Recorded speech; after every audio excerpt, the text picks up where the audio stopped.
আমাদের হাতে সর্বোচ্চ থাকলে একটা লাঠি, ওই পুলিশের কাছে ছিল বুলেট। ওই পুলিশরা কিন্তু আমার বাবার ট্যাক্সের টাকায় বুলেট কিনে, এই সরকার কিন্তু আমার বাবার ট্যাক্সের টাকায় রাইফেল কিনে। এই রাইফেল যদি আমার বুকে চালানো হয় বা এর থেকে বড় দুঃখের কিছু আমার নাই। আমি স্বাভাবিকভাবেই আমার অধিকারের জন্য আমি মাঠে নামতেই পারি। আমার বুকে যে গুলি চালানো হবে এটা আমি কখনো প্রত্যাশা করি না ভাইয়া।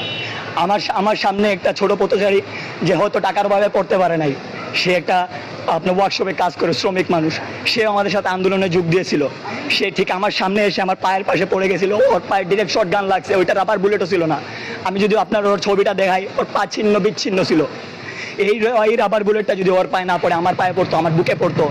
আমি শিক্ষার্থী বলে কেউ, আমি মানুষ আরও কেউ মানুষ। আপনারা যদি আমি ওর পায়ের ছবিটা দেখাই, আপনি বুঝবেন এটা কত নির্মম। শিক্ষার্থী সব মিলিয়ে ছোট বড় প্রায় 20 জনের উপর আহত আছে। এখনো পর্যন্ত আমাদের ওইখানে ব্লক করে রাখার কারণে, পুলিশ চারিদিকে ঘেরাও করে রাখার কারণে